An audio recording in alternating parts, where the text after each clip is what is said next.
Experience. It's about 20 minutes. So it's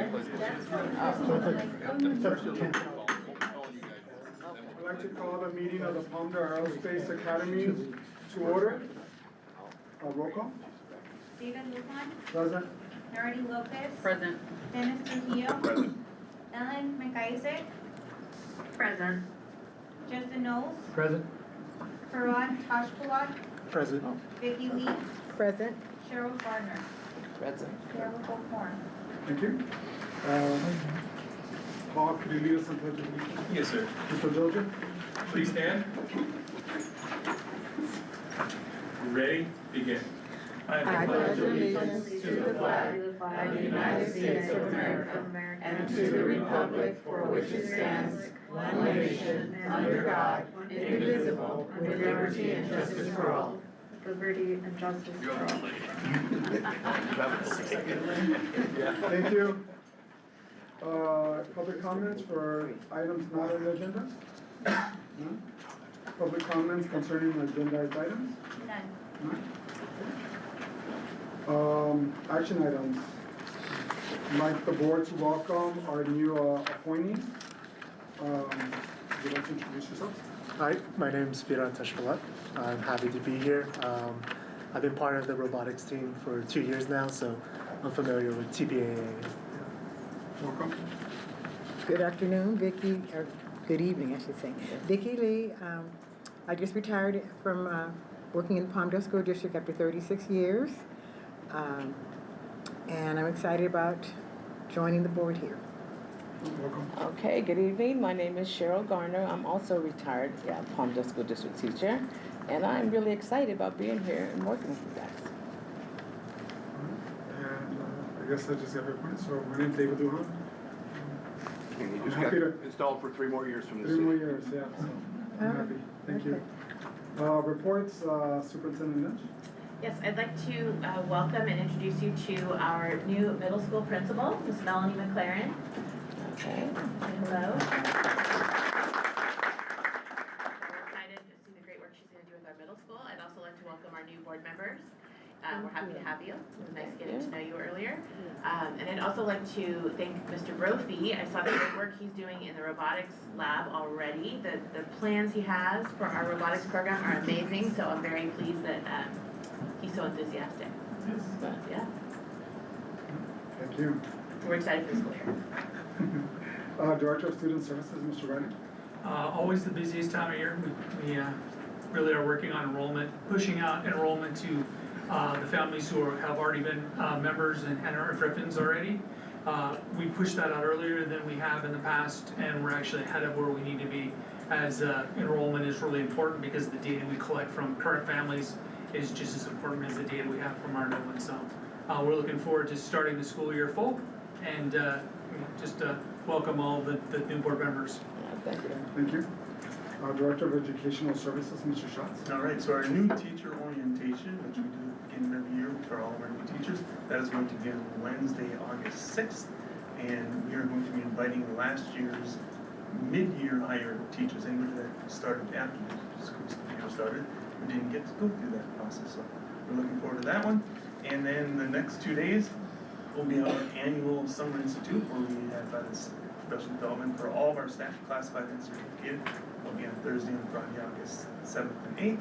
School year starts up on Monday, and off we go for another wonderful school year. And I'm also happy to announce that we are going to be going back with the same labeled after-school program for our TK through 6th grade students. We're excited to get started with that too. They did a great job for us last year. Thank you. Director of Special Education, Ms. Foster. I don't have any items. Any questions for me? Thank you. Thank you. All right, Director of Facilities, Maintenance, and Operations, Mr. Georgia. I'm going to take this opportunity to share some highlights of since we've last met as a board here. From our facilities and custodial, pressure washing has been done across the entirety of the campus, about 418,000 square feet of pressure washing. The painting within the classrooms and interior walls is done, so everything's ready for our educational environment. Our soccer field has been formally groomed and ready for athletics teams to come back here. On the custodial side, we welcome 2 new full-time team members. The camaraderie is going great and the chemistry within the team. This helped them accomplish deep cleaning in every single classroom, prepared for our students and instructors to return. We've also welcomed our new Assistant Director of Facilities. He's hit the ground running. Remember, this is an internal candidate who's moved up. It is going really well, and he has the team prepared for the students to come back. From our technology side of things, they've restored the classroom carts for every classroom, going through nearly 3,400 devices just for classrooms alone, preparing for our teachers to come back. The Vivi platform that the board was approved will be ready to launch for the students to come back and our instructors to utilize. And the new projectors that you all approved last board meeting have been ordered and will be installed in the classrooms prior to the start of the school year. So thank you for all the support for those two teams. Thank you. Okay, Chief Business Official, Ms. Elzo. All I have to report right now is that today we actually had School Services of California held their annual school finance conference, and basically it's to review everything that the budget actually was in the budget that was approved by the state, as you know, all the different phases it goes through. And I'm happy to report that everything that was approved, everything stays status quo as was presented in the May revise for all of our school funding. We also have additional funding that will be released in the next year for professional development and other programs. That's all I have for today. Thank you. Employee organizations, representative for PATA. Representative for BACA. Thank you. Moving on to the consent agenda. And may I have a motion? I'll make a motion to approve the consent agenda. Second. Second. All those in favor? Aye. Aye. Aye. All those opposed? Consent agenda approved. All right, discussion items. Guide Dogs of America presentation.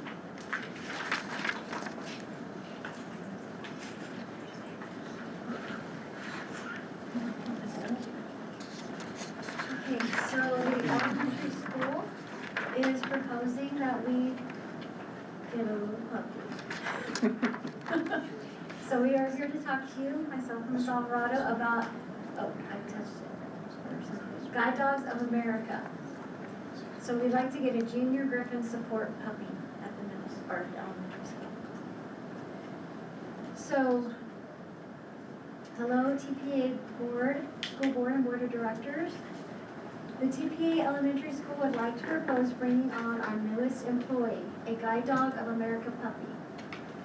We had a successful therapy dog library event in 2024, 2025, that was on March 1st, and this is our logical next step.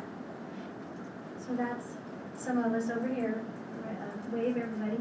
That's Leah, one of our speech pathologists, and Christine, one of our instructional aides, and our librarian, Ms. Rojas, and we went to the open house on June 7, 2025. So about Guide Dogs of America and also tender loving canines. So these are the options that I'll explain a little bit more about the process. At Guide Dog of America and tender loving canines, they transform lives through partnerships with becoming service dogs. They have an international reach and a documentary about their program on Hulu if you're interested. And they operate here in Southern California on 7.5 acres campus in Silmar, California. They breed, raise, and train guide dogs for individuals who are blind and visually impaired, and service dogs for veterans and children that have autism. They also place facility dogs for professionals in hospitals, schools, and courtrooms. The highly skilled canines become trusted companions that increase people's confidence, mobility, and independence. So the first step with Guide Dog of America is that they need people to raise these puppies. They're bred at Silmar on campus, and they have facility there, the people are coming in, handling the puppies and training the puppies to get used to people. But after they reach 8 weeks, then they're ready for puppy raising. When they go to puppy raisers, then the puppy raisers, a lot of them, and we met a lot of them when we went to the open house, are asked, they don't want the dogs to be left alone, so they're asked to take them to work. So we're asking you, as I go through the process, if we can bring one of these puppies and we can have it for the duration of the time until it would be old enough to actually go to college, or to college to be a guide dog or a therapy dog, okay? So there are several steps here. Number one, guide dog and service dog puppies are placed carefully. Like I said, I want to read all of this verbatim, but puppy raising in around 8 weeks, and this is where we come in. So we went to the open house, but we also went to the orientation, and we found out a lot of information. Guide Dogs of America, they provide all of the support for the puppy raising volunteers, including cohorts, fellow puppy raisers. They have structured training with professional staff, behavioral support, and on-site veterinary care. So they're all rooting for the puppy's success. The puppy, once we would receive the puppy, if approved, then we all go to puppy kindergarten for 8 weeks so that we learn how to train the puppy. To ensure proper socialization, the puppies in training cannot be left alone. That's like what I mentioned earlier. Beginning for extended periods of time. So the puppy raisers must have permission from their employees to bring the dog to work, or a committed family who will work with the puppy during the day. We have 4 staff members here who have committed to this, to their house, and to train the dog while the TPAA and incorporate it into our school life to still allow work productivity. Last one, having a service animal at school offers a wide range of educational, social, and mental health benefits for our students and staff. Research shows that service dogs reduce stress, anxiety, increase attendance, improve focus, increase social interaction, improve behaviors, and create a motivational learning environment. They also foster a sense of community and provide support during challenging times. So, like I explained, once the dog would reach 16 to 18 months, so that would be roughly around Christmas time next year, they would go off to college for their training to be a guide dog or a mental health dog. The puppy is the property of the Guide Dog of America. They actually own the dog, so we wouldn't actually own the dog, we would be raising the puppy. And they have strict rules on training the dog. That's why the 4 of us have committed to it. It's not like the dog would be able to just be left in somebody's classroom, or it could just be wandering around campus. That's not the purpose of this, and we don't want that to happen. We want to follow their rules, and we want to keep everybody safe. This process will allow our campus and students to experience watching the puppy grow, learn, and problem solve, and be a support to others. Exactly what we ask our students every day. And I also feel like this goes along with our portrait of a graduate, because we're going to be, training this dog to be a graduate, so it can go to college. Good job. So we're going to train that dog and all the kids. I think it's exciting because having a mental health dog is exciting, but having a dog with a purpose is so exciting, because we're all going to work together to give that dog that training it needs to graduate from its college. Right now, there's no cost to TPAA. Guide Dog of America supports the dog with all the veterinary all vet fees. They also insure the dog, but Mr. Dillinger is here to answer any other questions that you may have about that. They provide all the training, the crates, the kennels, as well as we have a sponsor that will provide all of the food. And right now, Guide Dogs of America has a grant to ensure all of its tick and flea and all of that type of stuff is taken care of. So right now there is no cost to TPAA. So staff will begin with the puppy orientation like I talked about. And this is kind of a lot of just telling the same thing. It's about the orientation includes socialization in the real world, which is very important, because we do know that guide dogs, if you think about what their purpose is their purpose is to help somebody get where they need to outside. So the dog needs to be socialized a lot. So if a person needs something outside and they're getting, boarding buses and other things, the dog has to be used to being around a lot of different people and a lot of different animals and that type of thing. So we would be supporting the puppy to, like I said, 16 to 18 months when they would be able to graduate. I have a short video here. It's just a couple minutes that I'd like to, thank you.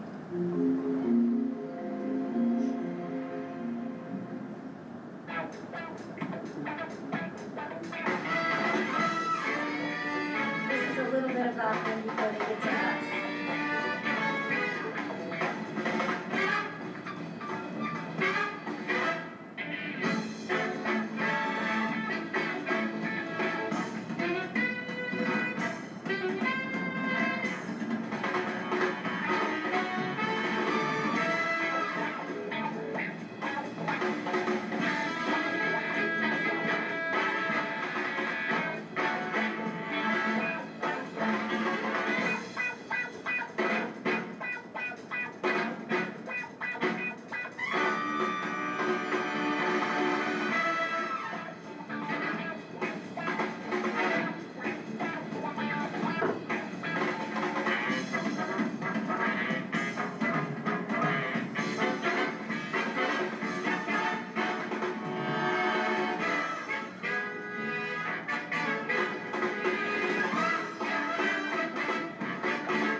Dog of Americas that they express is that since the first week that they're born, they have people that come in and start handling the dogs so that they're used to being like touched and handled, so that when people want, you know, to pet them or touch them, they don't get timid and they don't back up, because ever since they've been born, basically, they've been constantly have somebody there that's like, you know, playing with them, touching them. If you saw people were like just rubbing them so that they get used to that feeling and that touch, so that they're used to that.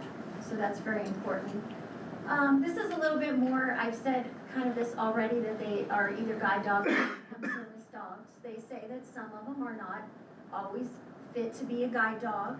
That's why they are also service dogs, like mental health dogs, because guide dogs, obviously, a blind person or somebody that's, you know, visually impaired is, you know, kind of ensuring them to their well-being, so not everybody's, you know, A++, but, but they are all used as mental health dogs or service dogs.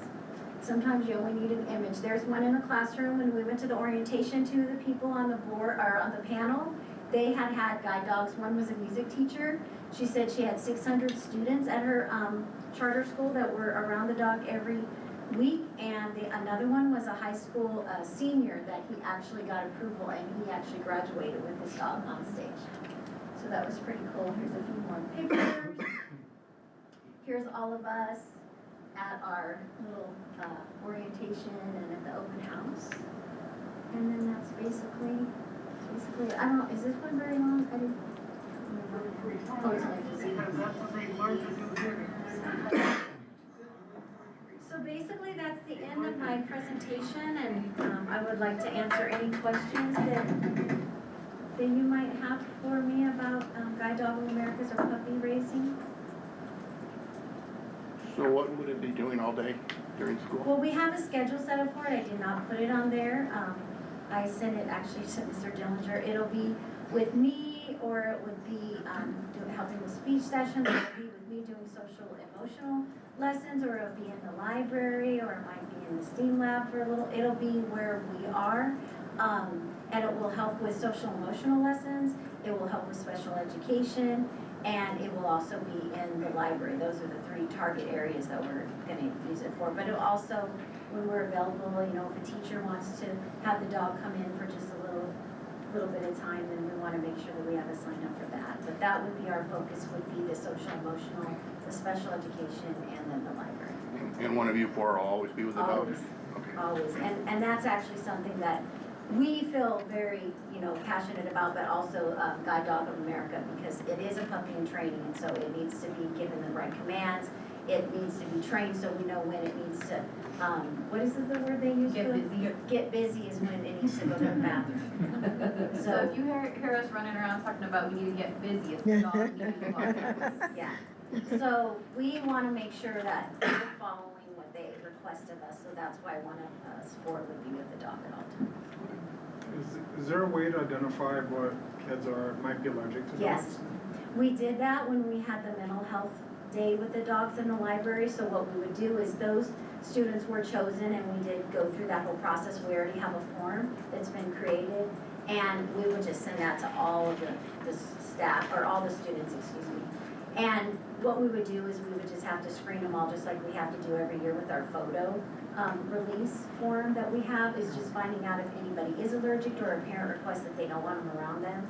Then they just, we would have, like maybe that student might join somewhere else in a different activity if it was brought to the classroom, or obviously if it was a special ed student, then they wouldn't be engaged during a lesson or a session for that, or in the library.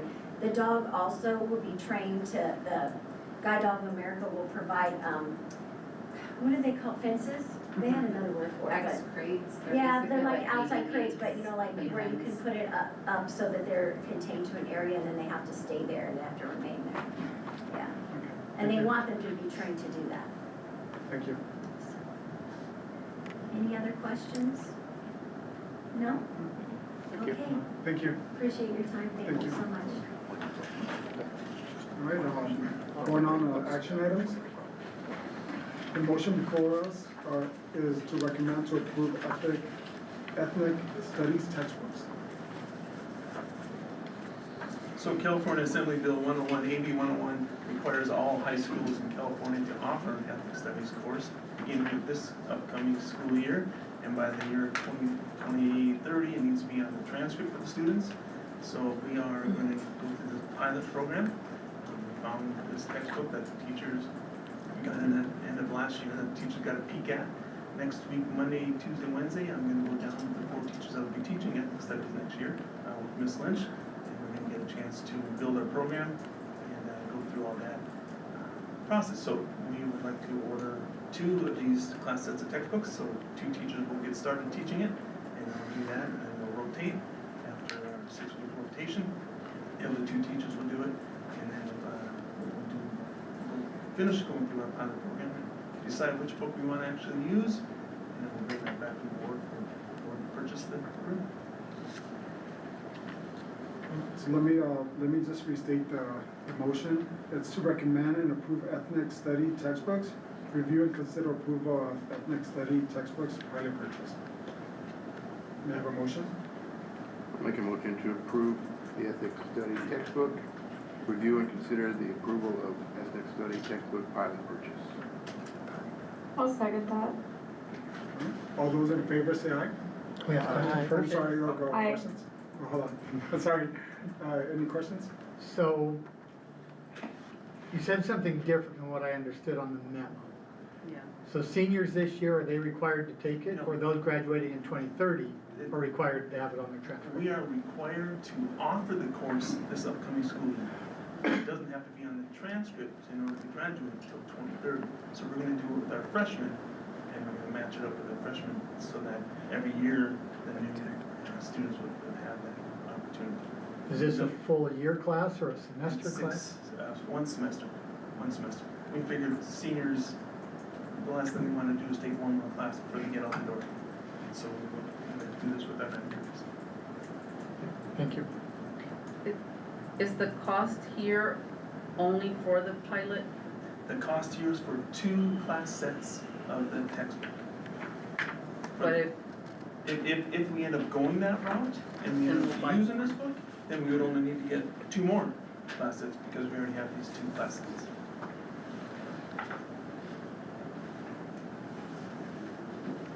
Any further questions? I have a question. Do the textbooks offer a digital edition for students to use? That is a great question. I don't know that answer for this textbook. I don't know that.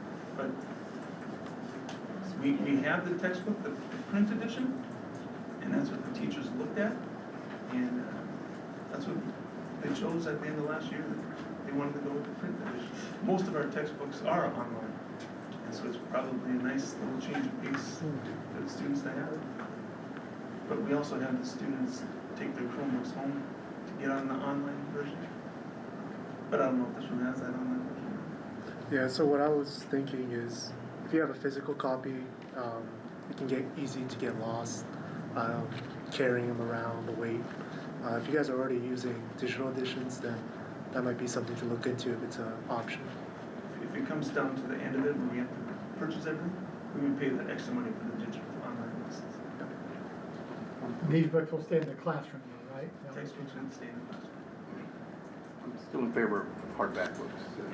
Sweden just came out with a study this week saying that it's not looking good having all digital. Kids are not reading as well as they used to. So I'm in favor of keeping books in our library. I'm glad we have a new library and having hardback books. Any further questions?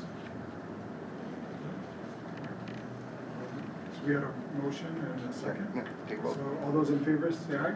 Aye. Aye. All those opposed? Motion passes. Thank you. Thank you. All right. The motion before us is to recommend to approve the purchase of STEM laptops.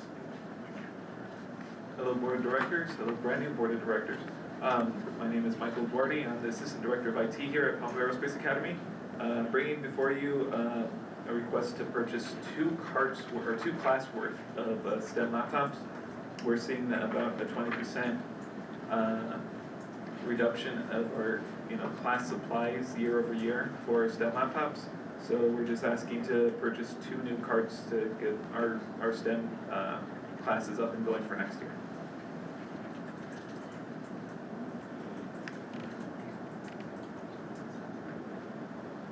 questions first, or do you Oh, want? no, is that any questions? So I know previously we had the huge laptop order and we had asked, can we space them out a little bit? Is this kind of the first of those orders to space things out over 5 years instead of? Basically, yes, since that first order, we've been condensing down and pretty much buying some laptops here and some laptops there, so this is basically the start of that to go forward and hopefully just buy about 20% laptops each year going forward. Question. For the STEM laptops, what classes are they supposed to cover? Principles of engineering. Okay. And so are you guys like trying to use like AutoCAD or something? So for that one, we use Fusion 360. Okay. So would the purchase also include the software licenses? So because we're Project Lead the Way, we don't pay for licensing through there, Okay. Unless I'm mistaken, but I'm pretty sure being Project Lead the Way, we get all of that curriculum, so we just load it onto the laptops themselves. Okay. And then are these laptops the same versions that you guys are using now, or are they different? No, they're very close to. They're pretty much, we're replacing Asus laptops right now. Okay. So this is the purchase for this school year, or will they be another one No, at some point in the school year? This will be for this school year. And I know that we had, I don't know if anybody recalls, we had a meeting where it was discussed that there was gonna be a formation of a tech committee, or I will have to go back a few meetings, but do you recall that? Correct. At the site level, administrators have been met with technology at the end of the school year to determine what worked and what did not work, and that's what helped drive these plans. It was coordination with Dr. Sullivan himself here that drove this need for a revamp of our STEM laptops. If at some point, maybe in the next, when school session starts, the board can get an update on, I believe the discussion was looking at all the different softwares and all the subscriptions, because we get quite a bit of requests for technology-based approval. And I'm just wondering if we're looking at how those are being used, if they're frequent. I think we can get into the point of some people not using it, and looking at where we can cut costs on some of those softwares and also technology. And I think that was part of the discussion that was had several months ago. If we can get that update, that would be great. Absolutely. That process has started on there. Well, we don't need right now. I'm saying later on when we can get an update on that would be great. But we don't need to do it now. I know we have a long agenda here. Are you talking about the software too? Because I know Mr. Schatz also did a presentation to the board. I don't know if it was before you were at the position. No, it was at the beginning when I was here. We had different board members, and there was a discussion. I can go back to my notes where there was going to be a formation of a tech committee, and they were going to bring some information back to the board about where we were school-wise with all the subscriptions and softwares and where we were at, but that never happened. So if we can have that come to a future meeting, that would be great. Yeah, so that was a discussion with our prior board president about a technology committee that's in either the policy or the bylaws. Correct. Yeah, And which so, is not a correct committee. So we talked about doing a technology plan that we did come to the board about, so we are working on that. As far as the software though, Mr. Schatz did a big presentation to the board about the uses and what we were cutting based on lack of use. But we can do an update this year on that. yeah, that for would sure. be great. Yeah. I mean, we don't have to do that now. That'll Yeah. probably divert us, but Okay. in the next maybe 2 or 3 meetings, we can. All right, can I get any further questions? Can I get a motion? Make a motion to approve the purchase of STEM laptops. Second? All those in favor say aye. Aye. Aye. All those opposed? Motion passes, thank you. All right, the motion in front of us is to recommend to approve the administrative cell phone use and reimbursement policy and AR. Thank you, Board. The Academy recognizes the operational need for designated leadership employees to maintain reliable mobile communication in order to respond to academy matters, especially those requiring urgent or after-hours interactions to support the safety of our students. This policy formalizes the eligibility guidelines, reimbursement options, and compliance expectations for both personal and academy-issued mobile devices used for business purposes.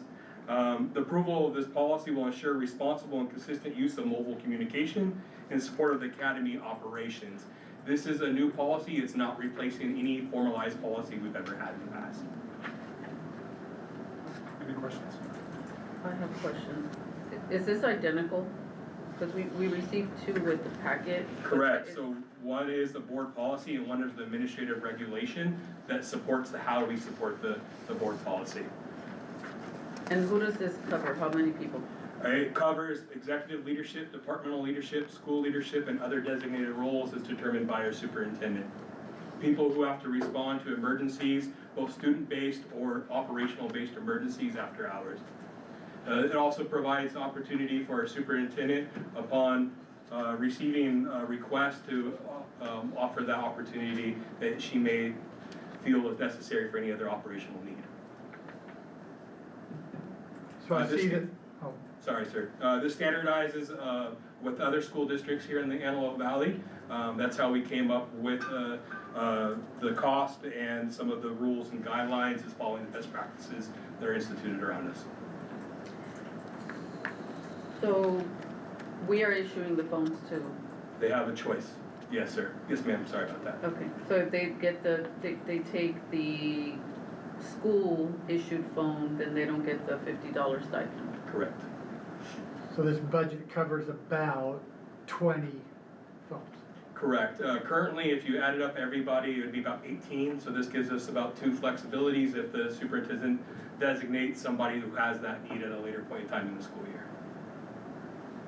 And this is a plan, a cell phone plan through the school, and you issue the phones that way, correct? Correct, which we have complete jurisdiction and control of those that are issued. The reimbursement, we have less control, but they have to follow the requirements within this policy, which it comes down to FERPA and things like that too. Mr. Dolger, I believe this saves us money doing it this way, correct? Correct. The more people who elect to take the stipend, the more of a cost savings it would be over providing cell phones to every individual.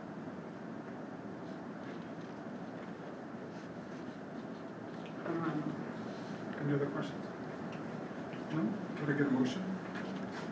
Make a motion to recommend the approval of administrative phone use and reimbursement policy and AR. Second. All those in favor say aye. Aye. Aye. All those opposed? Motion passes, thank you. The motion before us is to recommend and approve the Solution Tree consultant contract for mathematics. So as you know, we've had some success working with Solution Tree for our PLC process, and we have learning recovery block grant funds that are for 3 years. And so part of that has to be dedicated toward, or can be dedicated toward math and ELA. Math is a need for us, and so we are targeting math with our consultant work for this year in addition to the PLC. So they'll dovetail together to help improve our achievement in math. Any questions? Make a motion to approve the Solution Tree consultant contract for mathematics work. I will second. Without Ellen here, I get to second it. She heard you. Sarah, yeah. All those in favor? Aye. All those opposed? Aye. Motion passes, thank you. The motion before us is to recommend and approve the revision of the sexual harassment board policy. So every so often, there's a requirement for us to review board policy, especially around things of sexual harassment, Title IX. Especially our Title IX, what past boards had done was mix really board policy and ed code together to where students and employees were tied into the actual board policies and administrative regulations. Previously, this had no administrative regulation. It was just a board policy. Our previous board president had wanted those broken apart. This is part of that work, as well as there's going to be some edits and bringing to you of Title IX also that has to be updated. But this is the first part, to where we start separating out. Really, our students are Ed Code really talks about what happens when a student commits a violation of Ed Code like sexual harassment. This more applies to what happens to employees and the investigation that has to take place if sexual harassment were to take place on our campus. Any questions? I don't have questions, I just wanted, is it okay if I hand you some of the comments and red line that I have? It's just a few cleanups. It's not in change of the content, it's just more of grammar. Thank you. Any other questions? I'd like to make a motion to recommend the approval of the revision of sexual harassment board policy. I will second. Thank you, Justin. All those in favor say aye. Aye. Aye. All those opposed? Motion passes. Thank you.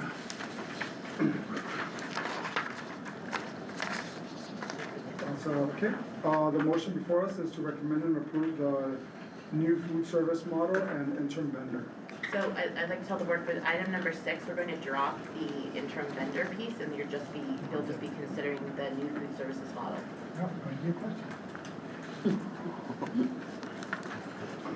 Good evening, Board, Cabinet. This evening, we're going to be discussing the food service program. What we currently have, what we're proposing to go to, so we can, one, get the program financially stable and also to provide better, healthier meals for the students. So I'm Roseanne Zarazu, the CBO, and this evening I have Becky Zapata with us, and she is the Assistant Director of Food Services. Nice to meet you. So the overview tonight, we're going to look at child nutrition funding, the current model we have, the proposed model, the equipment needs, and the implementation timeline. So one thing that I think everybody is aware of why our school meals are important. They're important: lunch, breakfast, summer snack. It's for some students, it's their last and only meal. We want to make sure they have protein-rich food so they're not hungry during the day and they can learn, and you need the fuel to be able to learn. Child nutrition funding, the way that school districts receive funding for our Universal Meals Program are through the federal government and the state plan. So the state, with the what we do in the state is we still cover all of the students. That didn't come out. So how do we get child nutrition funding? The eligibility is free, reduced price, full price. And then how do we determine which students qualify for free reduced? And it would be through direct certification or alternative income forms. So we have direct certification, the ways that we certify the students, and universal benefit applications, but we are a CEP school, so all of our students qualify for the reduced price of lunches.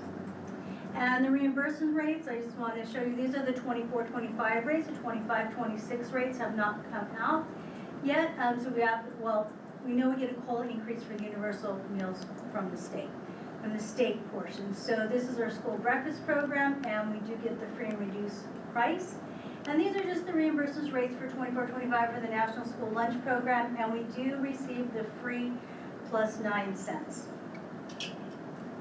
So when we get there, this is our current model. This is the prepackaged food current model that we have. And I'm going to let Becky talk to you about the actual program itself, how it works, and the food that the students are served. Thank you. Currently, our meal service follows a prepackaged food model. All meals are prepared off-site by a third-party vendor and delivered to our school daily. Once they arrive, our staff are responsible for heating, serving, and making the meals look as nice as they can for the students. While this approach simplifies logistics, there are clear limitations, especially when it comes to menu variety. We're restricted to whatever the vendor can provide on any given day. For students, the result is a meal program with limited variety and reduced freshness. There's also little room to adjust based on their feedback and their preferences, which makes it difficult to keep meals engaging and personalized for the students. And because everything is handled off-site, students don't get to be a part of that food experience, whether it's through food tasting or feedback sessions or an educational opportunity. In short, while the prepackaged model is convenient, it comes at a cost: creativity, freshness, and student engagement. all of which are key to a strong and responsive school meal program. Our supper and snack program, we also partnered with a third-party vendor. The vendor was responsible for preparing the meals, delivering the meals, managing the invoicing, and ensuring compliance with state and federal guidelines. On our end, we provided the labor needed to serve those meals to our students. It's important to note that under that arrangement, the vendor, not us, received the federal and state entitlements. So while that setup reduced all the administrative burden, it also limits our ability to capture those resources directly and reinvest them into our student program. So what does that mean? So when you're analyzing the food program, your food service program, child nutrition program for any district, they have certain metrics that they recommend that you look at, and they're called cost per meal, revenue per meal. So this is our projections for this year. And as you can see, our federal reimbursements are obviously less than what our expenses are. We do have a few anomalies in that 346,000 one-time expenses, but it's not dramatic enough. And what this is telling us is that the general fund, or LCFF funding, will have to subsidize our child nutrition program. Let me go back here for a minute. So when we're looking at that and we're saying what is causing the shortfall, and so Becky and I sat down, I did additional metrics. So first we looked at staffing. When we looked at the staffing, you can see what we currently staff for the kitchen. Becky's position, we have a lead food server, then we have 3.88 FTE, so we have several employees, but combined between part-time and full-time is 3.88 hours. So another metric that you use in the food service program is a meals per labor hour, MPLH, and this looks at your efficiency. So the goal behind the MPLH is basically saying that if you have so much staff, you should be able to serve so many meals per hour based on the model design that you have. And if your numbers are lower, you're not very efficient and you're possibly overstaffed. So when I looked at the MPLH, and you look at it for an average day, you look at it for the year, there's other ways to look at it. And when I looked at it, you can see our target benchmark is we should be able to serve 45 meals per hour, but we're only serving approximately 37 meals per hour. So that tells me that we're overstaffed. Based on this model and this data, we're 1.06 full-time equivalents overstaffed. So we could stay with the current model and reduce staffing so the program would be more efficient and be able to fully fund itself, because every fiscal management, every child nutrition program should be self-sustaining. It's federal and state money, it should be self-sustaining. You should not have to pull from your general fund. So when you look at the drivers, as we said before, some of the barriers are declining enrollment, which we don't have here, open campuses, and long lines. And what makes it more of a successful program would be our menu, our convenience, and customer service. Participation is another challenge for us. When you look at state averages of what we should be pulling for participation, and we looked at annual meals served, I looked at annual meals, I looked at breakfast and lunch, and when you combine them all and you look at the different grade levels, elementary school usually is typically higher, but when you get to the middle school and upper schools, our current participation is low. A highly performing school should be at 70 to 90%, and you can see on our lunch participation how low our lunch participation is. So we have overstaffing, we have low participation, we're not meeting the norms. So we wanted to look at that and what can we do to increase participation, because it's really important. When I look at it, I'm thinking, how many kids are not eating who could be eating, who should be eating? Because even though you talk about school food, it really is one of the most nutritious, healthiest places you can eat because of all the regulations and guidelines that you have to follow for the type of food that you can serve. So when we met about it and looked at it, our recommendations. So we're going to look at changing the service model, and that's what we'll talk about next. So if we have a fresher food model, fresher food that the kids can smell and see, it's not in a plastic container, and they can be part of it. They can help change menus and really be part of understanding and educating them on the importance of nutrition and eating. This will increase participation. By increasing participation, then we should be able to also fully fund the program and decrease fixed costs on how we use the vendors.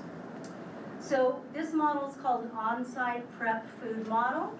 And now I'm going to let Becky talk about the front end because she would be the person who would be driving it and making it happen. One of our biggest challenges we face with our current meal model is participation. It's been difficult to grow over the years. A question we hear from our students all the time is there something else? That tells us that they're looking for more variety and excitement in their daily meals. Our surveys support that feedback. Students want more choices and more variety. While we do offer extras when possible, those options are still limited due to the structure of our prepackaged system. There's only so much we can do when the meals arrive pre-made. This is where the on-site meal prep model becomes a real opportunity. By preparing more food on-site, we'll have greater flexibility to adjust menus and respond directly to student preferences. It means we can offer student favorites more consistently and introduce new items based on the feedback. Ultimately, giving students more of what they enjoy not only improves satisfaction, it helps build long-term engagement with the meal program. One of our primary goals moving forward is to increase student participation in the meal program, and we know what drives it. First, we need to access a greater variety of fruits and vegetables for our students. Along with that, improving the way the meals look and are presented can make a real difference. We eat with our eyes first, and we can tell that in the barbecue days when the kids are smelling the food. I even have to ask for backup for my administration because we have to open another line, or we need there's about 80% participation on those days when they can smell it and see the barbecues. Research shows that when meals are made fresh and flavorful, the student approved participation increases. By making students part of the process, we're not just serving meals, we're creating a food experience they actually want to be a part of. So another thing added to the participation that Becky was speaking about is that, like currently the model we have for breakfast, we serve two breakfasts, and that is creating issue because if you serve it a little bit later, then the kids are not as hungry for lunch, so maybe we don't have as much participation as lunch, which is where we want the kids to participate more so also for the whole day. So that is one thing with participation, and also we recognize that if we have more students participating, the lines will become longer, which is always an issue in food service. So we're looking at other avenues and other ways to explore to work on that. So we are aware of that. It's just in the developmental stage. So when you look at staff and efficiency, it goes from the 45 meals an hour down to 35 meals an hour. And if you look at our current staffing, we should be right in line to be able to serve the prepped food. And the prepped food really means it's not like you're sitting in a kitchen chopping food. It means we're ordering from bulk vendors and we're ordering bulk food. So you get maybe chicken nuggets or hamburgers or whatever it is. We're ordering it in bulk and we're creating it. They're creating it, heating it up in the kitchen, and serving it that way. So it's not like you're just, I think of like a prep kitchen where you're prep, so it's not that type of prep. And we also recognize that if participation were to increase and we had increased staffing, our revenue would be such that we would be able to fund additional staff just through the food services program. Snack and supper. The other thing we're looking at for snack and supper that Becky is working on is we're waiting for approval from the Child and Adult Care Food Program, and once we receive approval, we're able to serve snack and supper and receive the entitlement. So we're in the process of doing that currently. So when I went back and I looked at, well, what are the on-site prep costs? So I made the assumption that even if we can increase 10%, and we know the state funds are increasing for COLA 2.3% for reimbursement rate, and we keep everything status quo with our current staffing, and we assume a little bit lower vendor costs, we should be able to have the project or the program self-funded. So that's the goal. So how do we make this work? What type of equipment do we need? Equipment needs. So the first thing, the easiest thing is the convection oven, because we have to do more heating up. The first quote we have is around $12,000. We can use food service revenue for it. We're allowed legally to do that with the federal and state funds. We can piggyback, and we also heat up all the snacks, or many of the snacks and food, for our extended learning program or after school programs. So we can charge a portion of it there. But our big expense comes for the walk-in freezer. So we've had one quote. We had a company come out. They met with our facilities team, with Mr. Dillinger and the other people within the department. They walked with the vendor, they walked with the food service consultant, looked at the site, and the equipment itself is about $177,000, 20,000 taxes, but it's about $64,000 for installation. So how would we pay for a walk-in freezer, and how can we start the program without a walk-in freezer? We do have the option to rent it, and we are right now looking into the cost of rental with some of the companies, and that would all come out of the food services program. The other ways to purchase a walk-in freezer, you could do a piggyback. You go onto another person's contract and their school's contract, or you would have to do formal bids. And the USDA has a little bit different regulations for doing the bids. There's also grant opportunities. So one exciting thing is, in this year's 2005-2006 state budget, the state has $145 million of kitchen infrastructure and training grants, aka KIT. There are requirements for it, and we do meet some of the requirements because we are a CEP school. So we would be applying to that grant. It has not opened up yet to pay for the freezer. It can help pay for staffing and training, because we will need a lot of training in the kitchen to make sure we're following all the regulations and rules and everything that goes with prepping your own food. There's also another thing that comes from the state called the Startup and Expansion Grant, and because we're expanding our program, you can get up to $15,000 for that, but that one has not come out yet. And there's the Equipment Assistant Grant also, and if it's available this year, you can get up to about $100,000. So we'll be pursuing all the grant opportunities for the program. So now the timeline.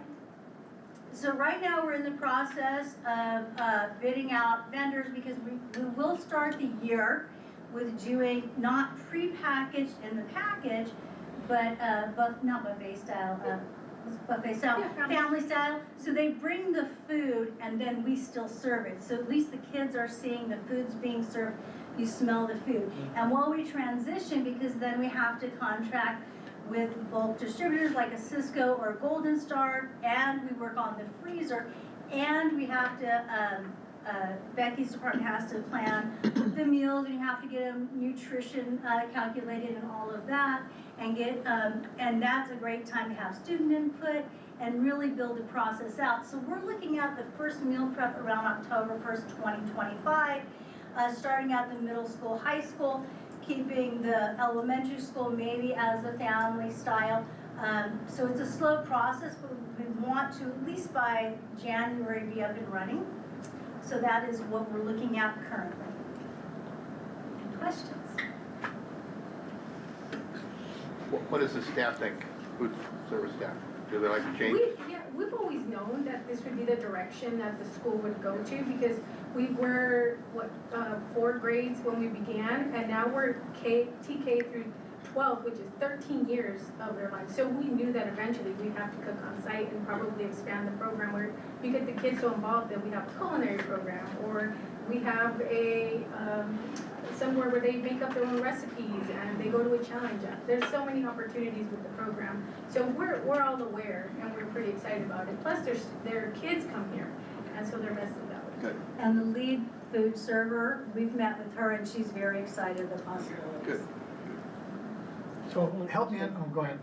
So your long-term goal is to totally get rid of packaged food?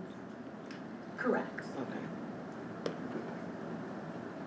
So what is it that we're voting on today? I know there was a proposal that came from Revolution Foods. We're not doing that today? We're not doing that today. What we're asking for right now is that the board, we recommend the board you approve that we can change the model, and we can go to the staffing, the training, the additional contracts that we'll need, in addition to the RFP, because we also need contracts for a third party, for bulk food items to be delivered, to pursue looking at a walk-in freezer if we have to do bids. So if we move forward, as of right now, we have no contracts for any food through October. Well, no, what we have currently right now is our contract expired with Revolution Foods on June 30th, but we spoke to them, and they're willing to do month to month, understanding what we're doing right now, until we get a formal contract. And will we pay them at the model cost here, or is there a higher cost that we pay them? It would most likely be at what the current contract was at June 30th. And that's this 1.2. No, this whole thing's off the table now. This is Yes. if they were going to go forward for a whole year prepackaged. It's the rates that are in the RFP are very similar to what we're currently paying. Ms. Zapata, I had a chance to work with you guys, volunteer to help you guys serve. Your staff is amazing. They're efficient, and they know every kid by name actually, and what their allergies are and stuff like that. So thank you for that. But my question is a couple questions. One is for the walk-in. Is there room currently in there to put a walk-in? I'm gonna let Mr. Dillinger address that, because he walked the whole process. Unfortunately, no. The simple answer is no. We would have to install this outdoor freezer in our maintenance lot, which is on the wall outside of the serving area. So it's a short distance, just open up one door and it's there. We have explored the potential of inside. There's just not enough room to put the size that's needed to meet their goal. We don't want to put in something that only meets us 50% on there. So it would have to be outdoors, but it would be in close vicinity to the serving area. My other question on that, since it is outdoors, is that going to be able to withstand the elements? Especially in AV, it's extreme, right? Super hot, super cold. It is, but as we explored this, it will. Our energy costs will go up on there just to maintain that temperature at 110-degree day. You can make sense of that, especially our STEM team can make sense out of that. My last question is for Ms. Ozua is, I know that like the Sons Olympiad robotics teams and other clubs stay late. Would they be providing on that new model, how would they be able to provide meals for those kids or snacks or foods? We already provide supper, and as you know, supper is right after school, so they would have to pick up supper. But if we're able to supply supper, one of the models we can use is we would have the supper prepared and ready, and then maybe the person who is overseeing the club robotics, they can come into the kitchen, they would all be trained and certified, and they can bring the supper to the students. They can heat it up so that they get it at a reasonable time instead of right after school. So we've already talked about that and working on that to make sure that the kids who are after school are provided supper. Thank you. I just want to make sure that the kids were supported in the later clubs and stuff. Definitely, and since I've been here, that's something that I've heard repeatedly. Very important for the kids who stay here so late to make sure they have supper. How would you guys be getting the students' feedback, and what would the timeline look like once you receive that feedback? We usually work with the students for their feedback and Yes, timeline. there are kiosks that we can put out for the students to do it on a daily method, or we can actually probably make a committee and then get feedback that way. Have somebody from elementary, have somebody from middle school and high school, and how quickly we can get that going. We're going to hit the ground running, and we'll get this as fast as we can. Right, and I think Mealtime also has surveys in it. Yeah, they can have also, something parents that can they also do surveys. they They can can send them have out. a scan code for them too. And I think the goal is as soon as school starts and we have more details of the implementation to really get the students involved. Any further questions? Does your survey include a menu choices that the kids might want? We can, yeah, we definitely can. So We're get gonna some- leave it get up to some them buy-in. and, kind of guide them through the process, but I think we have students that are very engaged and eager for this change to happen. And I did want to mention real quick, because sometimes this is something that I was not aware of, is that when we say bring in bulk food, we don't bring in raw meat, because if you bring any raw meat, you have to have a USDA inspector on site, and it can be dangerous. So all the meat that any school lunch program has is pre-cooked meat that we do bring in bulk, and then we heat it up here. It's ongoing. I guess the freezer, I think like being outside, it will have some impact with the weather here. There's no doubt about that. It's a big expense, and so I don't know if there's thoughts or looking at ways to finding a way to put it somewhere else, or, accommodated in the space if necessary, because it will. Oh, It absolutely. will definitely. I have been told by third party, I have not done the research myself, but there are several school districts in the Antelope Valley whose refrigerators are outside, and they've sustained, but I have not confirmed that myself. I've just been told that in this process.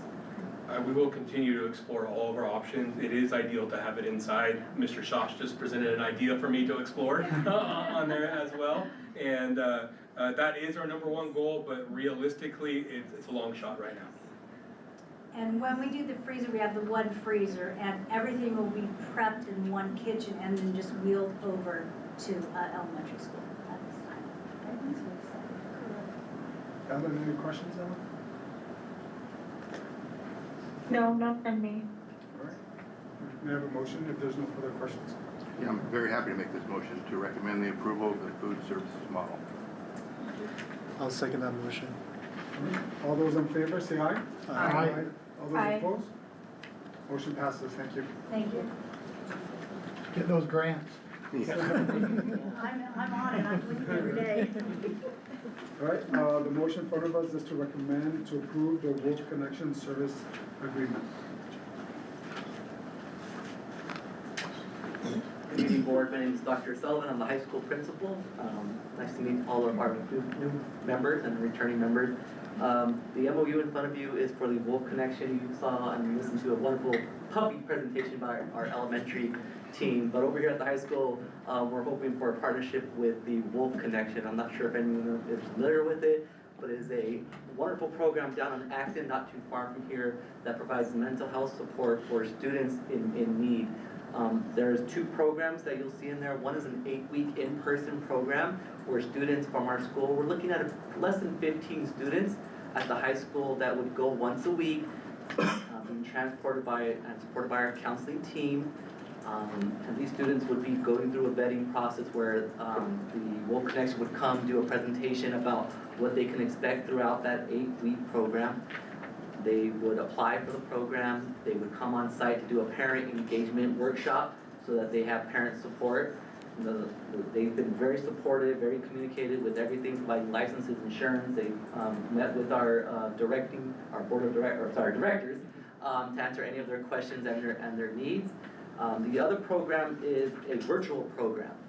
That is, I looked and spoke with our special ed team here that they're looking at doing this during their Strategies for Success class, maybe once a week. Now that program has a culminating session where students in that program would go, once they're done with it, to visit the site and have some interaction. Now all their interactions are done obviously guided with an expert animal handler. They're not running around with the wolves. They're trained wolves that have been in the sanctuary. They've been working with a lot of schools up here in the Antelope Valley for several years now with much success. The first session that I'm asking for approval on is for a 1-year partnership with them at no cost. Funding is supported through the Department of Mental Health. The only thing that it doesn't cost and will be at a cost of TPAA is for the transportation. Any questions? So do they go down there once a week, or is it virtually once a week when they go down there? So there's 2 programs. The one that's in person goes down there once a week, and it's about 4 hours or so, and they're doing everything from hiking, connecting with nature, reflecting on like self-compassion, self-regulating of their emotions, doing group sessions, project-based learning, connecting with the wolves obviously, and then the other piece to it is like a 12-week session or a 12-session program virtually. So there's 2 different programs here, and both of them are free of cost. Yes. So how does this connect with the parents when they come back home? Are they taught to the parents to integrate with them? So do the parents visit this, or is a presentation done with the parents? How does this connect with the parents in their home? Exactly. So we have the first presentations done here on campus so that the students are aware and then they can apply for it. Now, in meeting with them, we want to be very mindful about who the students are. Obviously, we don't want students there that are gonna, not come back. So we're being very mindful about which students are going to benefit the most, which students are going to benefit the most from this, and then have a very diverse, eclectic group. And then once we have a selection, we invite those parents to a parent engagement night where they would come and answer all those questions about safety, transportation. Is my kid gonna get fed? What happens after when the kid comes back? Is there a connection? So all of that, the students are gonna be reflecting on about next steps. How do they take all those lessons that they learn and move forward with it and become a better person? That's what we want, right? As part of our program for our seniors to graduate, right? Portrait of a Graduate. We want them to be emotionally intelligent and to be able to regulate themselves and advocate for themselves. And this is what we hope the program does. Who would be taking them, or we need subs for the people that are taking them? No, we supported already, Mr. Flores, our counselor, who has brought this to us, has already committed, and our counseling team is in support of that. So that's why we're trying to keep it small, because there is a transportation and the logistics thing that we have to, how many people are we doing, we need subs, so it'll all be funded and supported by our counseling team. They already talked about covering for them on the day, and that's what we're gonna try it out for 1 week, or for 1 year, yeah. So there is a fiscal impact, but it will only be about $1,500 for a bus. Transport, no, they're taking the TPAA vans, not they even actually the don't bus. fit all the kids. So we're doing just 2 of them, the largest one they have, and then the other one, and then do once a week. Yeah. Yes. So what is your selection process? How do you select your students to ask them to be part of the program? So we go through a tiered process, right, where we look at students that have like the most severe, our ERMS kids, our students that already receive like mental health services from outside agencies, right, whether it's private or whether it's through Masada Homes, which is our partnership. We're going to look at those students, but we're also going to look at students that need help with connecting with others because maybe they have autism or ADHD, or maybe the student just has social anxiety.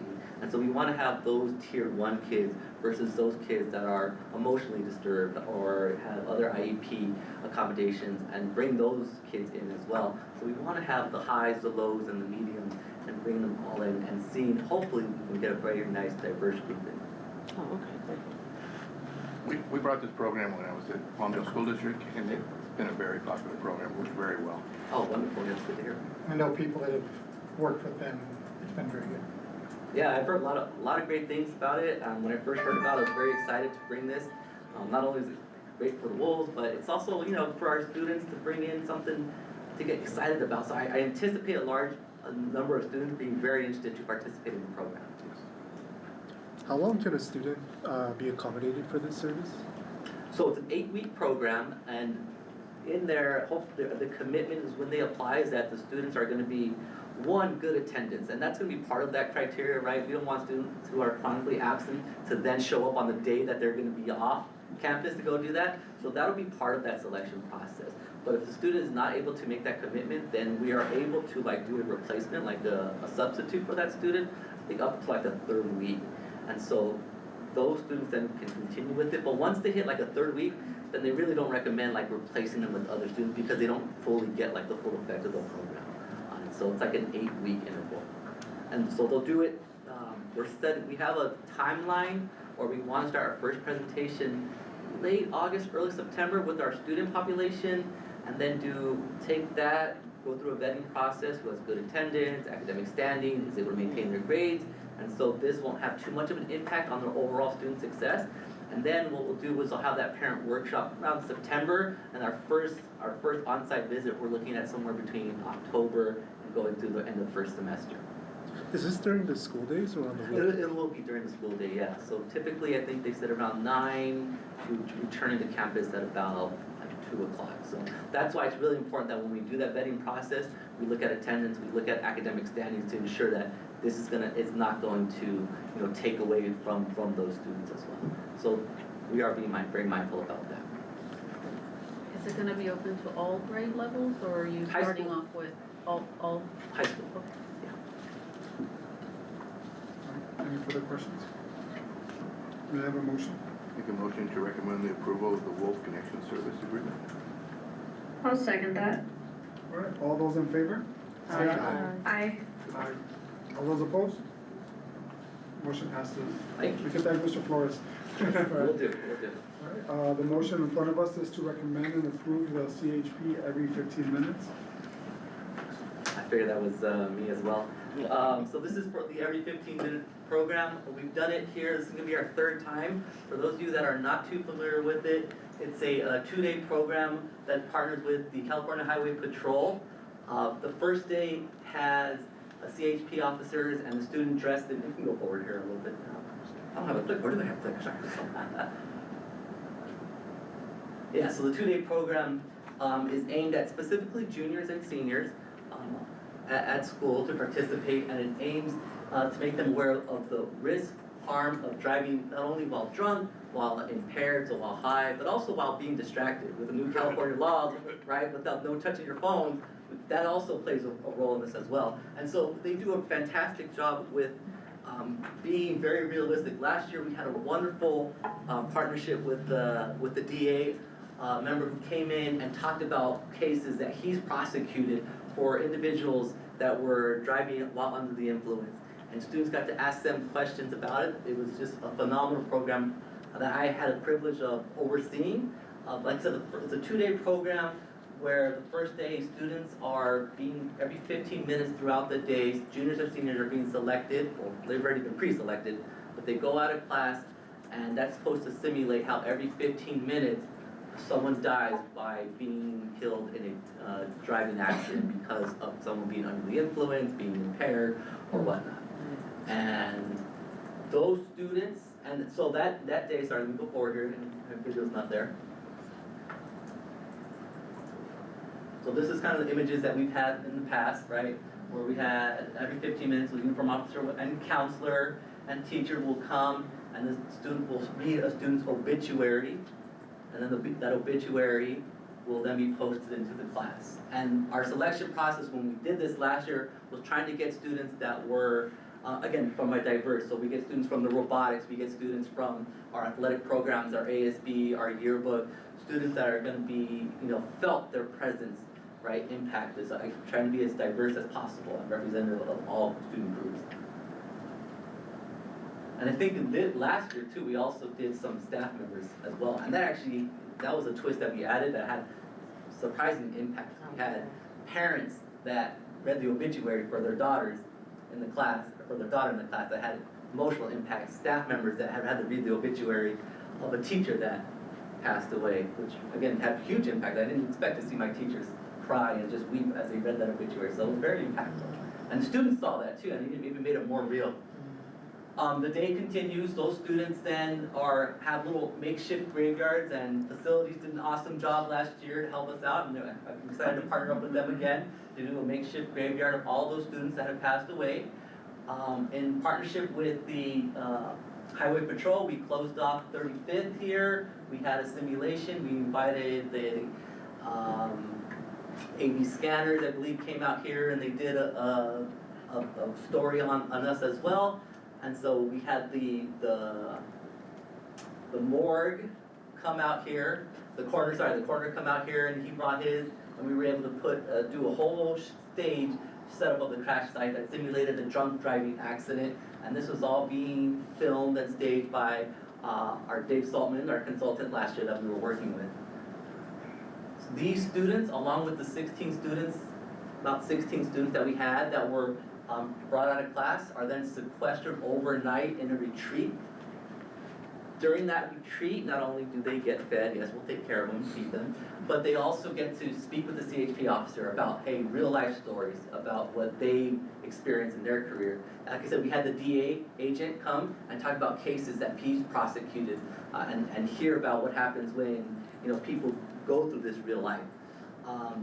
We also had a guest speaker come and talk about someone that actually went through on the other side who committed killed someone in a car accident and got sent to jail and was released. And now is a motivational speaker to talk about his experience, about what it's like to go through that process. Not only just go through the prison system, but also the emotional process of it. And so they got to ask him questions as well. So it's very, very impactful. Not only, and then one of the things that was great, the CHP officers got to bring in those goggles where it simulates being under the influence, and had the kids test out, hey, what is it after having 1 or 2 beers, or having 6 beers, or being blacked out drunk? What does it feel like? What do you see? It was a game changer for these students. Once they got through that, you saw all their expressions change where it was serious then. Day 2 is the culminating day. We partnered with the morgue, no, not the morgue, what's the next door? Mortuary. Mortuary, that's what I'm looking for. The mortuary next door, where we got a casket on loan, free of charge. And then we had flowers with the students that passed away in their crash site put up. And then we had the video, our production team put in the video of the whole thing that we had filmed throughout. I think it was about 20-minute production where the students got to watch this whole thing. The participants' family members are invited. I believe we had Assemblyman Carrillo as there, as well, who's a big advocate of the program. And we also, I believe we had the AD Press as there to come in and do a story on that as well. So it's a great community event that we had, but it also brings a lot of awareness for a very serious issue. So what we're hoping to do now is to have it approved early on so that our team can start planning all this. Typically this takes place around April, and I'd love to have all you guys there to come and witness the program, because I think it's very, very important. I will say that in terms of cost, the CHP does have a grant that we were able to apply for. It's a reimbursement grant, but it does limit to some things that we can and can't cover. So like the food, and I believe the overnight stay was not covered, but like when we wanted to do the guest speaker, we were able to get reimbursement. The cost for like the makeup, the materials for all, like the Walking Dead, the appearances for the students, the outfit for like our Grim Reaper that you saw earlier, all that stuff we were able to apply for reimbursement. And we're hoping to do that again as well. Any questions on? Great. Fantastic program. Yeah, that's great. Absolutely. Ellen, any questions? Okay. Our son who's Nothing from me. our son who's gonna be a senior this year had 2 teenage friends that were killed over the weekend by a distracted driver Oh, in a car. So this is real, absolutely. real life. And I know we've had a couple of instances where we asked students and staff members who have been impacted to try and come up and give a speech at that, and it's hard. We've had students talk about family members, mom and dad that got killed by a DUI accident. There wasn't a dry eye in the house. And it just brings that awareness. I think that's important. Okay. If there's no further questions, can I get a motion? I'll make a motion to approve the CHP every 15 minutes. I'll second. All those in favor say aye. Aye. Aye. All those opposed? Motion passes. Thank you. Thank you, everyone. All right, next on the agenda is election of board president. In accordance with corporate law, section 5.2, the board of directors shall elect officers on its annual organizational meeting, which is today. The bylaws require that the board elect a president, secretary, and treasurer. So first up is board president. I'd like to nominate Mr. David Lujan for a second term as president, if he'd be willing to accept. Thank you, Ellen. I accept. I'll second the nomination. Take a vote. Or anybody else? No? All right, all those in favor? Aye. Aye. Aye. All right, all those opposed? All right. Thank you, everybody. Next would be election of board treasurer. I think you skipped Oh, sorry, secretary. board secretary. I'd like to make a motion to nominate Nardi Lopez. I'll second that. Any other nominations? All those in favor say aye. Aye. Aye. All those opposed? Minority? Okay. Next would be board treasurer. Any nominations? I'd like to make a nomination to nominate Justin Rolls. I second that. Any other nominations?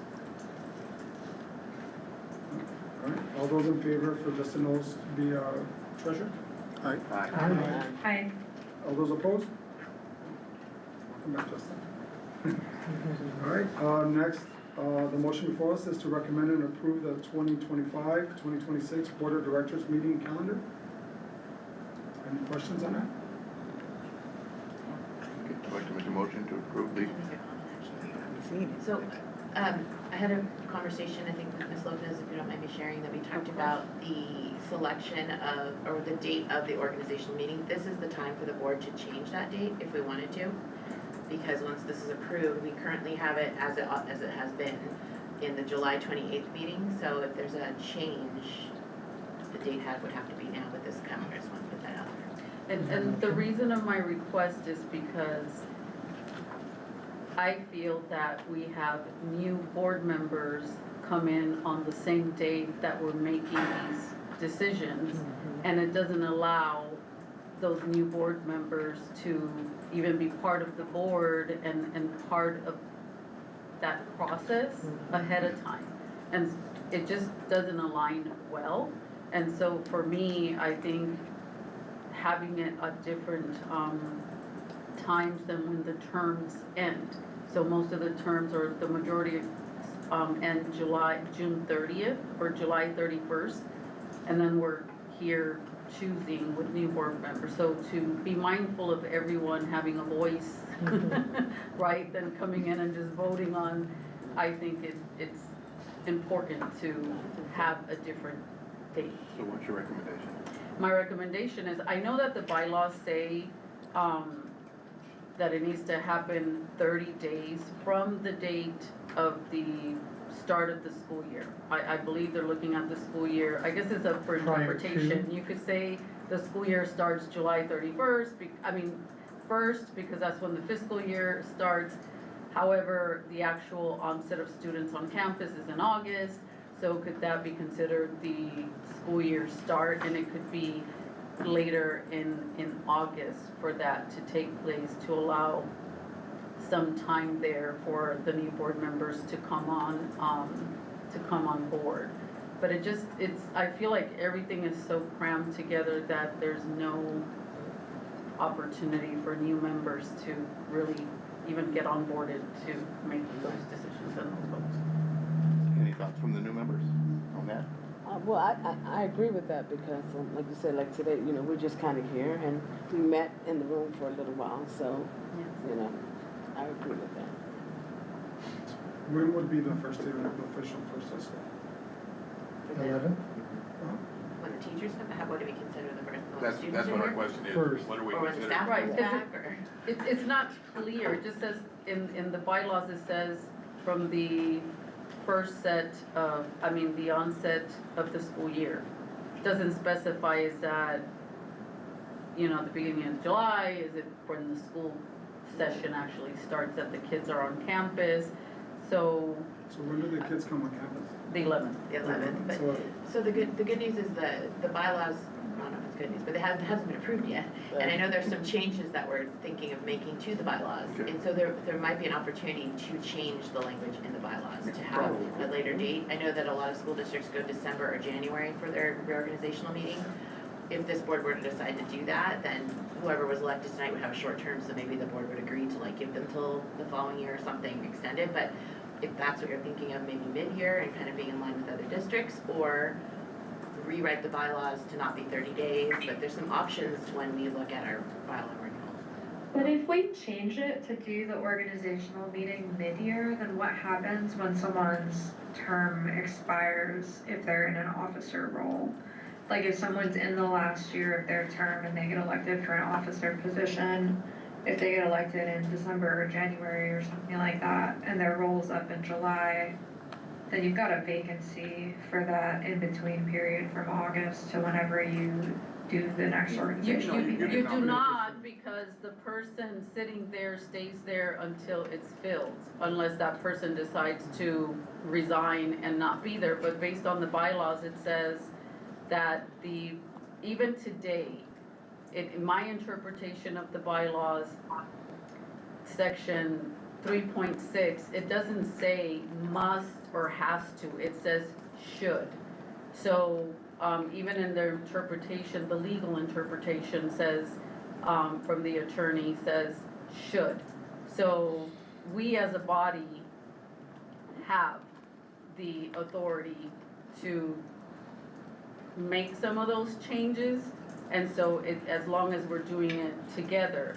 I just believe that in all fairness and all of us working as a body together, this doesn't really work to have people come in on the same day they're onboarded and make these decisions, not.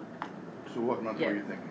So you're saying I'm we would okay have with- people potentially serve past the term limits, and for the appointees from the city, well, from any group, that once they're replaced with a new appointee, the previous one could continue serving if they were elected to an officer role? No, I mean, that is up to the board to temporarily assign someone. I mean, the bylaws stated, it's the same if someone resigns in the middle of when, for example, Mr. Brophy resigned in the middle, right, of his term for good reasons. And that we turned around and sat somebody else in that role without waiting till the organizational meeting. Yes. It's the same process. So if somebody's term expires July 31st, June 30th, July 30th. July 31st, and they're the board president, Mm-hmm.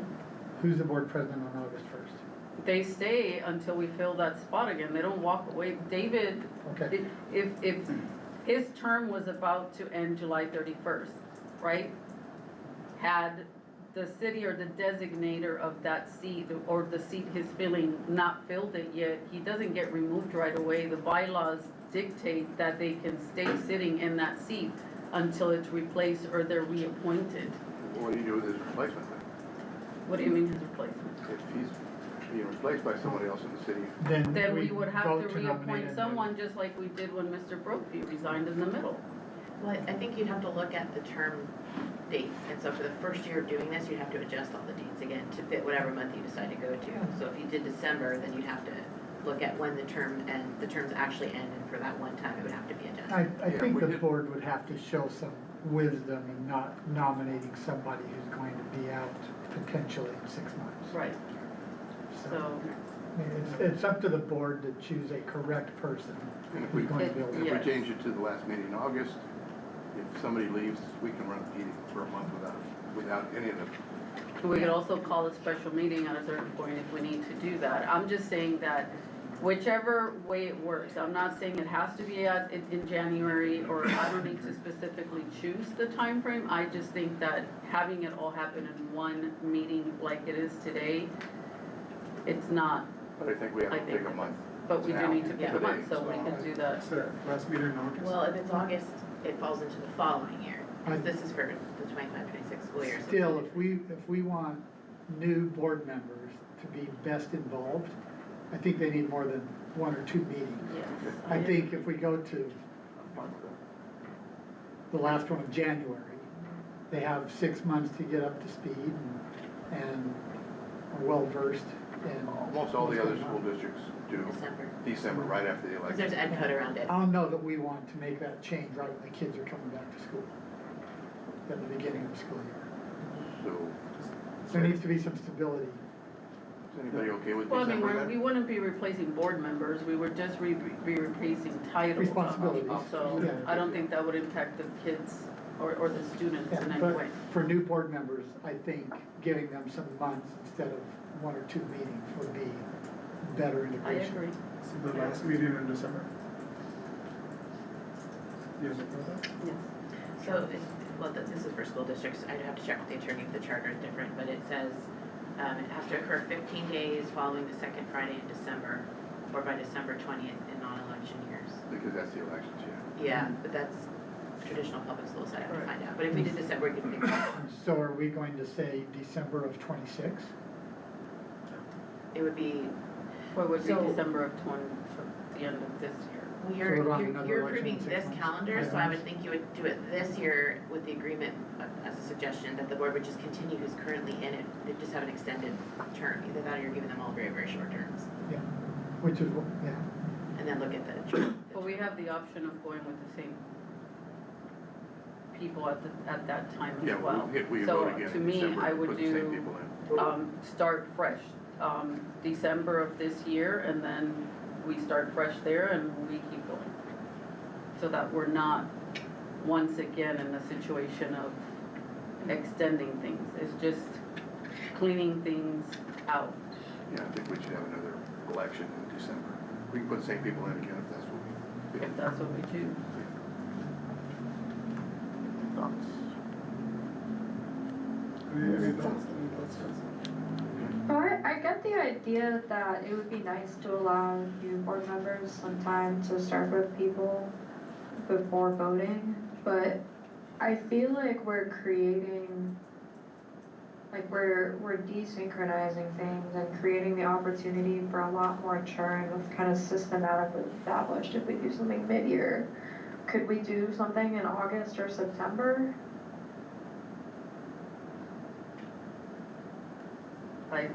I guess for me, I don't see, that's kind of in the middle of the year. I mean, even at the beginning of the year, it starts like a clean slate. If you vote people into the officer positions that are in the last year of the term, there's like a 6-month gap. So you're basically saying like you're eliminating a third of the people whose terms are about to expire from consideration. Or if you put them in consideration and you vote them into an officer role, then they're only around for half the term and then you have to replace them halfway through, which is creating more churn. If you do it in September, they've got 10 months. Yeah. So if you did it this September, you'd be voting again in 3 meetings. Well, this time For we could this say 1 year, 26. but not. Yeah, if it's only a couple Then months our away, then next I would agree one with just would leaving be it for September for another 26th. year. But we can't approve that 26, 27 school year calendar here. I don't. But we're making a It's on change to the the agenda, bylaws it's just that'll for be this done in school year's September. agenda. Pardon me? We're not really making a change to the calendar for that year, we're just changing to the bylaws that'll be September from now on. So And then starting the following school year, yeah, we can approve that, but so then for this school year, you wouldn't have an organizational meeting listed? This is basically it yeah, for the school year. Well, yeah, It's not for the this is past it, school year. because this is the starting of the school year already. and if it is only 3 months away, I would just go ahead and leave the people in the position until. So the way that this board, this is history, the way this board has done it is that it starts, your calendar starts August 12th. Yeah. So your calendar starts in August, So does that mean the school year starts in August? according to this calendar. That's what I'm saying, but if that's the case, if the school year starts in August and the bylaws say that this meeting, organizational meeting, needs to happen 30 days from the start of the school year. And that would be. So is the school year starting in August? Because then we have to go out 30 days after that for an organizational meeting. So that's what I've been saying for a while. 30 days Does it- after that would be September. September. It'll be September. All right, so September 26th will be the next organizational meeting, correct? Yeah. Yeah. You okay with that, Ellen? Yeah, that's fine. All right. Any questions? So before September the 26th, how many meetings will there be before that? Well, No, September 26th. of 2026. Six. Oh, 2026. Consider this the organizational meeting for this school year. Okay, Then the next one won't be in July, but it'll be in In September. September. okay, So based on the current calendar, it would be 4 meetings. okay, all right. No, we're saying September of 2026. And think she just wants to know if we had done it now, how many meetings would she Oh, have been able to Right, see? because that way, Yeah. bring us up to date, Oh, she we'll be able to Okay. sit in Yeah. and, you know, Yeah. get used to it. Yeah, she just wants to know how long she would have to get used to it. So is everyone okay with September 26th? Yeah. 2026, yeah. Yes, I am. Yeah. All right. Yeah. Can I get a motion? I'll make a motion to change our bylaws on the election of the officers. So, is that what the motion is? What's the motion? We don't No, have, so- it's not on here. Recommend to approve the 2025-2026 Board of Directors meeting calendar, establishing September Well- 26th. We're approving this calendar, and so we just want to exclude the organizational meeting On July. on July 28th of 2026. And then when we do our next. When we update the meeting- bylaws. When we update the next calendar for that Yep. meeting will be on there. And we'll update the bylaws to say it's gonna be in Yes. September now. Because we Okay. can't do And so bylaws. it's just, Yeah. move to approve the 2025-26 Board of Directors meeting calendar, excluding the organizational meeting on July 28th of 2026. I'll second that. All right, all those in favor say aye. Aye. All those opposed? Motion passes. All right, all right. The motion before us is, We'll have a meeting, but it won't be an organizational meeting. the motion before us is to appoint the Board of Finance, Audit, and Board Development Committees members. So how many members per committee? It's typically been 3, but I don't have the bylaws in my hand, so yeah. It's typically been 3. Who's on there now? So I'm on the development one and on the finance. Finance. You're on the finance one. And the audit and development. All right, so, Again, these are all And fairly. then is Ellen, These are Ellen? appointments, so pick what you want to do. I think Ellen, are you on one of these? Yeah, I'm on the audit committee currently, but I would like to switch. I would like to join the board development committee. so I'd like to Ellen, be on that one too. So I'm Donna on has it, that Donna has it right here. okay. So for the foundation, I have Mr. Lupon, Ellen, and Ms. Lopez. And then for the regular board development is Mr. Lupon and Ms. Lopez. For the LLC, I just have Ms. Lopez and Mr. Lupon. All right, so we'll start with the Board Development Committee. Do you want, but let's tell, why don't you explain to the new members what it is? I have a question. Do we have to do this one today? Can we push this one, but we have current members right now, so. But it's part of the annual meeting that we have to select these. Well, it says should. It doesn't say have to. I'm just saying that, or we allow the new members to have a thorough understanding of what is required or what these committees are for, because I think it's important so that they understand which ones they would like to be on if necessary. I guess for me, I don't think we're gonna have any of these committee meetings. We haven't had any in the time that I've been here. 2, I don't see why we wouldn't be able to move it to the next, make a motion to move it to the next meeting to allow everyone to really see which committee they would like to be a part of. So I recommend that we move number 13 to September 26th. That gives the new board members 4 full meetings to fully understand the different committees and stuff.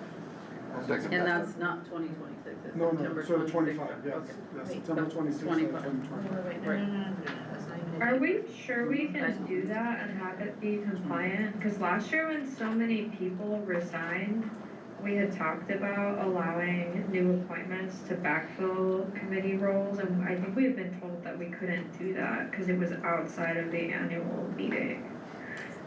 We could, I mean, The attorney said we have to do it tonight, I would need to discuss it. well, he said should on here. It doesn't say have, it says should. And maybe we could get them to give us information. I just feel, The other I don't thing is know. you can add more members as you wish.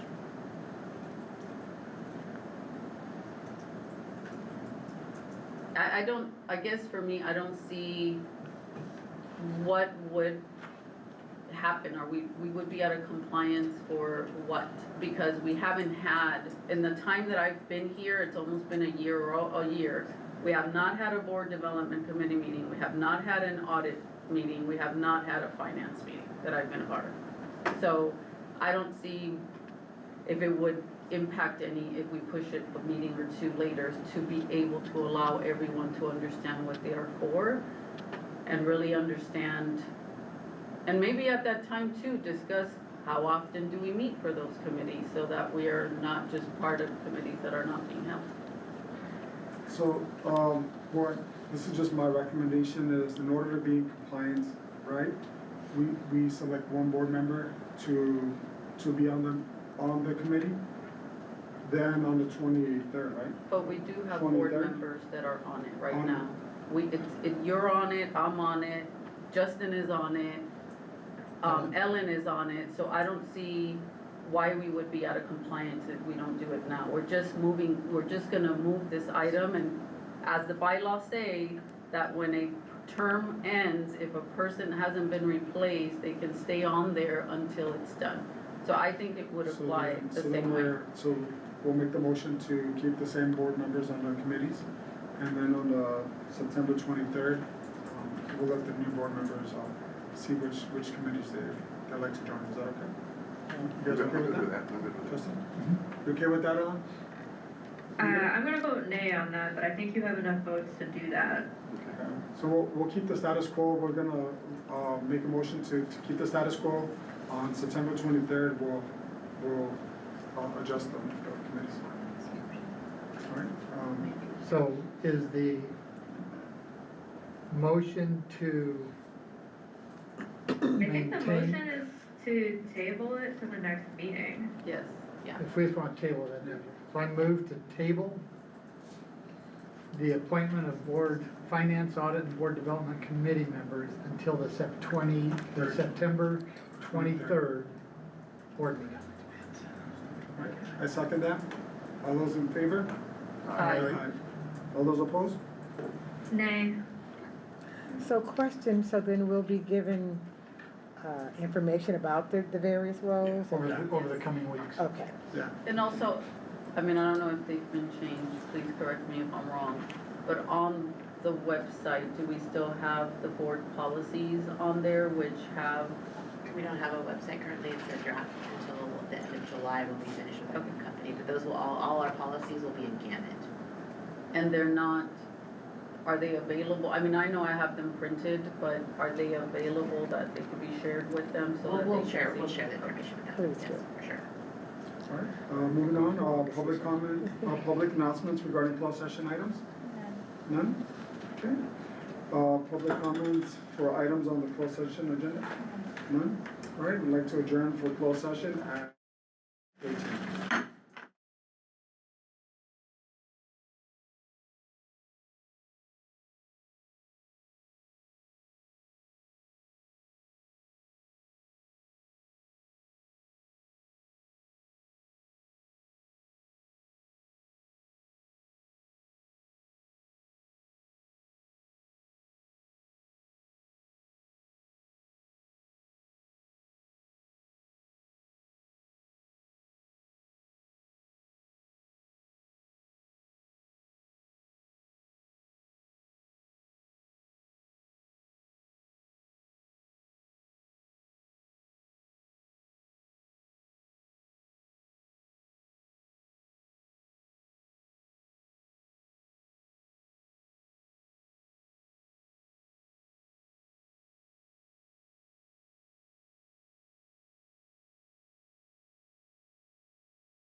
I'd like to reconvene from our closed session.